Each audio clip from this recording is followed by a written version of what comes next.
Gold, trusted gold buyers. మీరు తాకట్టు పెట్టిన బంగారాన్ని విడిపించి ఈ రోజు ఉన్న మార్కెట్ ధరకు కొనబడను. నమస్కారం అండి. కూర్చోండి. మీరు మళ్ళీ ఇక్కడికి వస్తారని నేను అసలు అనుకోనే లేదు. నేను రాకుండా ఎలా ఉంటాను? బాధపడేది మేమే కదా. ఇప్పుడు ఎందుకు వచ్చారో చెప్పండి. ఫోన్లో మీరు చెప్పిన విషయాన్ని కొంచెం కన్సిడర్ చేస్తే. Sorry, I'm very sorry. ఇక ఆ విషయం గురించి మాట్లాడి ఏం ప్రయోజనం లేదు. మిస్టర్ రాజేంద్ర, మొదట్లోనే ఈ విషయాన్ని నేను మీతో చెబుదాం అనుకున్నాను, కానీ మీ అబ్బాయే చెప్పొద్దు అని ఆపాడు. ఇదే నాకు నచ్చని విషయం. తప్పు చేసింది మీరు, దాన్ని అవతల వాళ్ళ మీదకి నెడుతున్నారు. దయచేసి నేను చెప్పేది వినండి. రాజు దగ్గర నేనే విషయాన్ని దాచలేదు. ఎవరో చేసిన తప్పుకి నా కూతురు శిక్ష వేయటం మంచిది కాదు. ఇది మరీ బాగుంది సార్. మీ భార్యని ఎవరో అని అంటున్నారు. 3 ముళ్ళ బంధాన్ని చాలా తేలిగ్గా తీసుకుంటున్నారు. తప్పు చేసి వెళ్ళిపోయిన తన మొహం చూడకుండా, అమ్మ అని పిలవకుండా నా కూతురు ఎంతో కట్టుబాట్లతో పెంచాను. మీరు కట్టుబాట్లతోనే పెంచుండొచ్చు, అలాగని మీ భార్య కడుపున మీ అమ్మాయి పుట్టలేదు అని అనగలవా? మిస్టర్ రాజేంద్ర, మీ అబ్బాయి మా అమ్మాయిని పెళ్లి చేసుకుంటానని చెప్తే ముందు అడ్డు చెప్పింది నేనే. ఎందుకో మీకు తెలుసా? మీ గత జీవితం గురించి నాకు తెలుసు కాబట్టి. పదవిని డబ్బుని కాపాడుకోవడం కోసం మీరు చేసిన హీనమైన పనులు మొత్తం నాకు తెలుసు. మీ భార్య ప్రమాదంలో చనిపోయిందని మీరు నాతో చెప్పారు, కానీ ఆవిడ హత్య చేయబడిందని, మీ పలుకుబడితో దాన్ని ప్రమాదంగా మార్చారని ఊరంతా చెప్పుకుంటున్నారు. కానీ పిల్లల మనసు బాధ పెట్టకూడదని దాని గురించి నేను పట్టించుకోలేదు. Very good. నా గురించి చాలా విషయాలు తెలుసుకున్నారు మీరు. మీ అమ్మాయికి పెళ్లి చేయడానికి ఎలాంటి త్యాగాన్నైనా చేయడానికి సిద్ధంగా ఉన్నారు కదూ? ప్రొఫెసర్ బాలచంద్ర గారు, మనస్సాక్షికి భయపడండి, అంతేగాని ఇలా దిగజారకండి. మీరు సక్రమంగా ఉంటే తల ఎత్తుకుని బతకొచ్చు. మీరు మీ గత జీవితాన్ని ఎంత దాచిపెట్టినా కూడా దాన్నంత తేలిగ్గా మర్చిపోలేరుగా. ఈ పెళ్లి ఎలా జరిపించాలో నాకు తెలుసు, అలాగని క్రిమినల్ పనులు చేయడం నాకు ఇష్టం లేదు, అది తెలుసుకోండి. అసలు నేను ఇక్కడ రాకూడదని అనుకున్నాను. ఇటువంటి నీచమైన ఇంటికి నా కూతురు కోడలుగా రానందుకు నాకు చాలా సంతోషంగా ఉంది. నేను అనాల్సిన డైలాగుని మీరని వెళ్తున్నారు. అంతా టైం.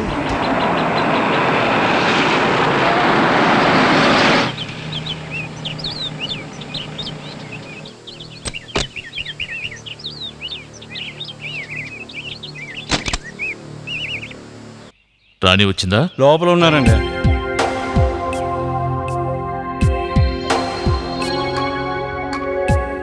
అమ్మా, రాజును కలిసావమ్మా? కలిశాను. నేను చెప్పినట్టే జరుగుంటుందే. వాడి నిజరూపం నీకు తెలుసుంటుందే. రాజేంద్ర కొడుకే కదా వాడు. అయినా నేను అతన్ని మనస్ఫూర్తిగా ప్రేమించాను నాన్న. వాణ్ణి మర్చిపో అమ్మా. దుష్టులతో సహవాసం చేస్తే బాధపడేది మనమేనమ్మా. వాణ్ణి మర్చిపో. ప్రయత్నిస్తాను నాన్న. త్వరలోనే బంగారం లాంటి కుర్రాన్ని చూస్తానమ్మా. మనల్ని పూర్తిగా అర్థం చేసుకుని నిన్ను పువ్వుల్లో పెట్టుకుని చూసుకునే గుణవంతుని చూస్తాను. ఇప్పుడప్పుడే నాకు పెళ్ళొద్దు నాన్న. నేను మంచి జాబ్ చేయాలి, బాగా సంపాదించాలి, నా కాళ్ల మీద నిలబడాలి. Very good. రాజుతో నీకు పెళ్లి నిశ్చయం కాగానే నువ్వు నీ చదువు ఆపేయాలని నిర్ణయం తీసుకున్నావు. అప్పుడే నేను నీతో ఏమని చెప్పాను? మీరెందుకు అడ్వైస్ చేశారో నాకిప్పుడు అర్థమైంది నాన్న. రాజుని నమ్మి నేనన్నిటినీ వదులుకునుండుంటే నేను పూర్తిగా మోసపోయేదాన్ని. నేనొకటి చెప్తే వింటారా? చెప్పమ్మా. ఇంతవరకు నేను మీ దగ్గర అడగని విషయం ఇప్పుడు అడుగుతున్నాను. ఏమిటమ్మా అది? నా కన్న తల్లి నాకు ఊహ తెలియక ముందే నన్ను వదిలేసి వెళ్ళిపోయిందన్నారే, ఆవిడ పేరు మాత్రమే తెలుసు.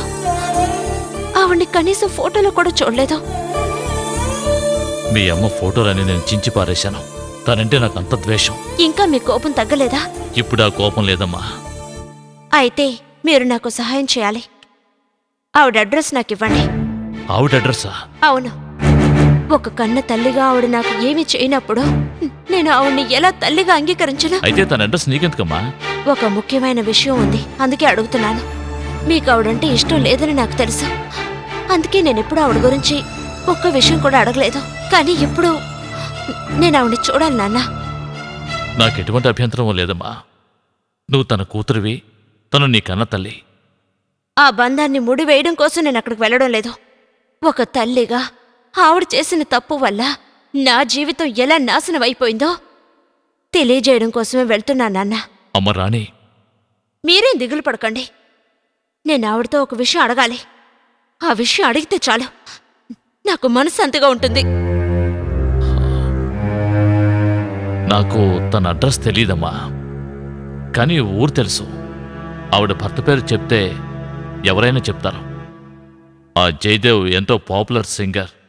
ఆ దుర్మార్గుడు గురించి మాట్లాడితేనే నాకు ఒళ్ళు మండుతోంది. నువ్వు అలా మాట్లాడకమ్మా.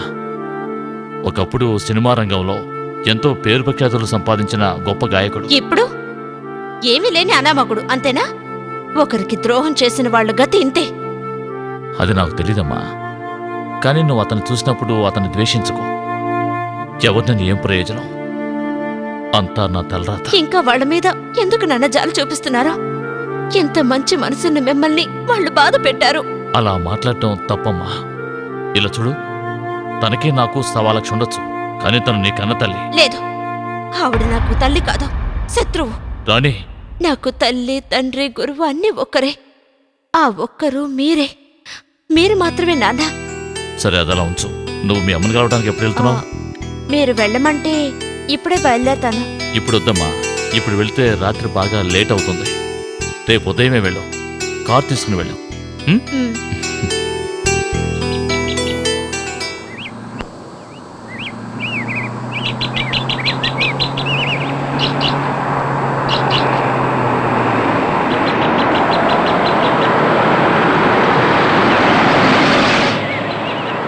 మీరు చెప్పిన ఊరు ఇదేనమ్మా.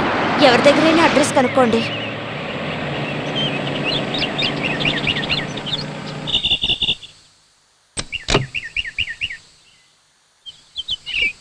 పాటలు పాడే జయదేవ్ గారు ఇల్లు ఎక్కడుందండి? ఎవరు వీళ్ళు? మీరు ఎక్కడి నుంచి వస్తున్నారు? మేము చాలా దూరం నుంచి వస్తున్నాం. అతని ఇల్లు ఎక్కడుందో కాస్త చెప్పగలరా? చెప్పినా మీరు వెతికి పట్టుకోలేరు. అన్నా, మీరు ఆమెతో వెళ్ళి ఇల్లు చూపించారండి. వీళ్ళకి ఇల్లు చూపించేస్తాను, నేను టీ తర్వాత తాగుతానులే. రండి కూర్చోండి. అలాగేనండి. ఇప్పుడే పేపర్లు చదివాను నాకు వాహన యోగం ఉందని. చిన్నగా వెళ్ళండి, నేను చెప్తాను. జయదేవ్ గారు ఇప్పుడు ఎక్కడా కచేరీలు చేయటం లేదండి, సోషల్లో చెప్పట్లేదండి. ఇంట్లో బాగోట్లేదు కదా. ఆ రోజుల్లో ఎన్ని సినిమాల్లో ఎన్ని డ్రామాల్లో పాడిన గొప్ప గాయకుడు. మీరేనన్నా చెప్పండి, ఆ రోజు సినిమా పాటలకి ఈరోజు సినిమా పాటలకి సంబంధమే లేదండి. ఆయన ఆరోగ్యం పాడిన దగ్గర నుంచి ఆయన చేతి ఎవరూ పాడించట్లేదండి. కళాకారుల జీవితం ఎప్పుడూ ఇంతేనండి. ఆ ఆడది ఎప్పుడైతే ఆయన దగ్గర చేరిందో ఆయన జీవితమే నాశనం అయిందండి. ఆయన ఆరోగ్యం దెబ్బతింది. కల్లా కపటం లేని మనిషి. ఆయన అనుకుని ఏం ప్రయోజనం లేదండి. పాపం ఆయనకి ఏమీ తెలియదండి. 6-7 నెలల క్రితం టీవీలో చూశాను. పాపం ఆయనకి దగ్గు ఎక్కువ అవటం వల్ల సరిగ్గా పాడలేకపోయాడు. కానీ ఆ రోజుల్లో ఆయన పాడిన పాటలన్నీ ప్రతి ఒక్కరూ పాడుకునేవారు. కానీ ఇప్పుడు పాడిన పాటలో శృతి లేదు, తాళం లేదు. ఇప్పుడు ఈ పాట జయదేవ్ గారే పాడారని మీరు చెప్పినా కూడా మీ మాట అసలు ఎవ్వరూ నమ్మరండి. ఒకరోజు మా పక్కింటి టీవీలో ప్రోగ్రాం చూస్తున్నప్పుడు వాళ్ళ ఆవిడ ఒకటే ఏడుపు. పూర్తిగా ఆయన గురించి తెలిసిన వాళ్ళు తట్టుకోలేరు, చాలా బాధపడతారు. ఇంకా చాలా దూరం వెళ్ళాలా? వచ్చేసాం, దగ్గరలోనే ఉన్నాం. కానీ ఇంటి దాకా కారులో వెళ్ళటానికి వీలు పడదు. ఇక్కడే ఆఫ్ చేయి. దిగండి. చూడమ్మా, ఈ వంతెన దాటి అటుపక్క వెళ్ళాలి. నడుస్తారు కదా? మూర్తి సార్, మీరు ఇక్కడే ఉండండి, నేను వెళ్ళొచ్చేస్తాను. ఒంటరిగా వెళ్తారా? ఒంటరిగా కాదు, నేను వెళ్తాను కదా. మీరేం దిగులు పడకండి, చిట్టుకేసే లోపల తిరిగి వచ్చేస్తాం. మీరు రండమ్మా.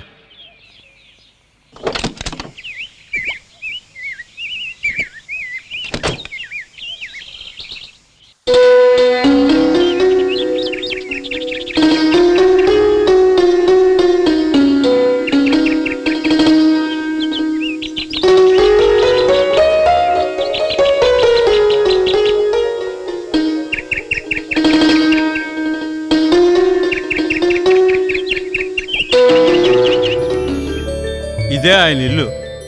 మరి నేను బయలుదేరుతానమ్మా. చాలా థ్యాంక్స్ అండి. పర్వాలేదమ్మా.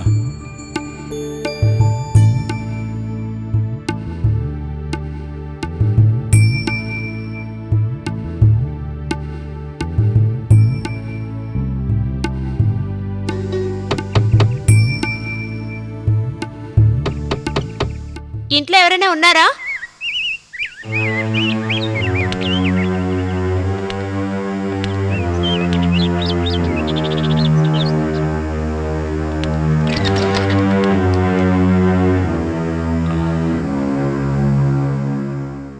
మీరెవరో తెలియడం లేదే.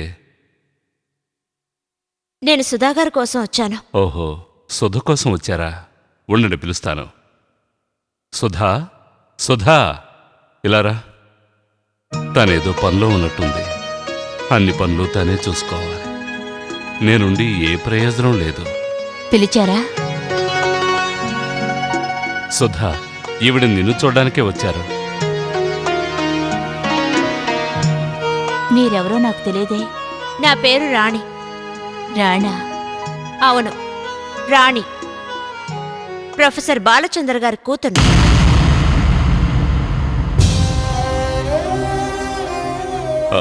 ఏంటి, మీరు ఆయన కూతురా? రండి, కూర్చోండి. వద్దు, నన్ను ముట్టుకోవద్దు. అమ్మా రాణి, నువ్వు నా కూతురు అమ్మా. నీ వయసులో ఎవరున్నా ఈ విధంగానే నన్ను పిలుస్తారు, కానీ నన్ను అలా పిలవడానికి నీకు మాత్రం అర్హత లేదు. కానీ నేను నీ తల్లినమ్మా. నాకు అసలు తల్లి లేదు. ఈ మాట చెప్పడానికేనమ్మా నువ్వు ఎంత దూరం వచ్చావు? ఈ మాట వినడానికేనా నేను ఇన్నేళ్ళు ప్రాణాలతో ఉంది? అవును, ఆ మాట చెప్పి వెళ్దామని వచ్చాను. పసిపాపని కూడా చూడకుండా విసిరేసిన దుర్మార్గురాలు ఎవరిని చూడడానికి వచ్చాను.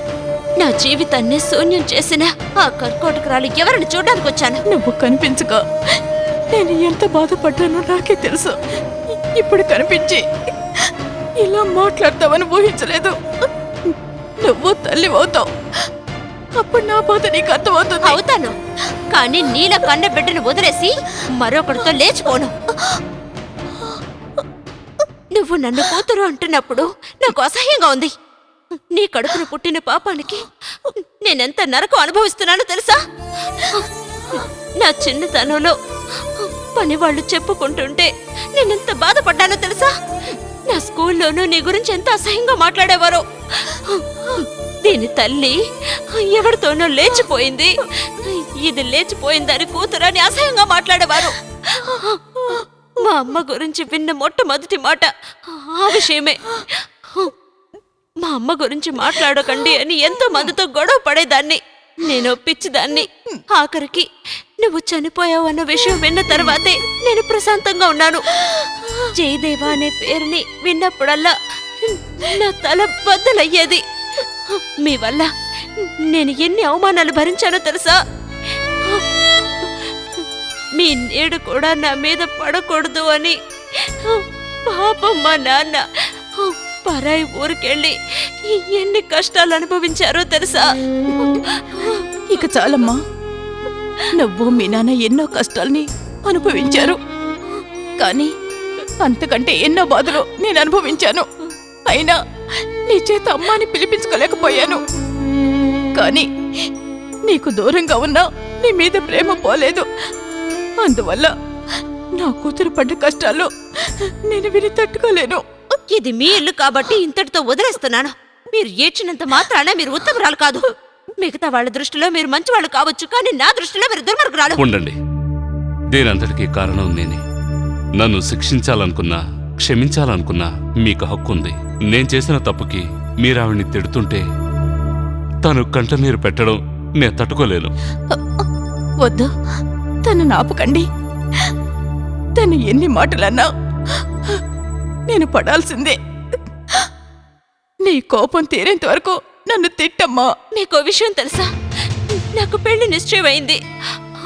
నేను ఎవరినైతే ప్రేమించానో అతనితోనే నాకు పెళ్లి కుదిరింది. పెళ్లి డేట్ కూడా ఫిక్స్ చేశారు. బట్టలు నగలు అన్ని కొనడం అయింది. ఇప్పుడు అసలు పెళ్లి ఆగిపోయింది.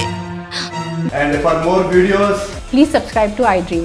Please subscribe to iDream. Please subscribe iDream. And please subscribe to iDream. For more videos, subscribe to iDream. please like, share and subscribe to the channel.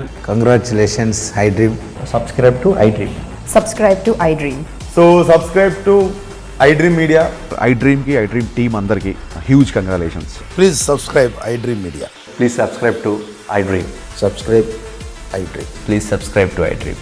iDream అంటే నా కళల ఛానల్ను సబ్స్క్రైబ్ చేసుకున్న నోరు తిరుగుతలేదు. మీరైతే గంట గుర్తు కొట్టండి. For more such videos, please subscribe to iDream. Subscribe to iDream. Please subscribe to I dream. Please subscribe iDream Media. Please do subscribe to iDream. Please subscribe to I dream media. For best entertainment and information, please subscribe iDream. And don't forget to subscribe to I dream.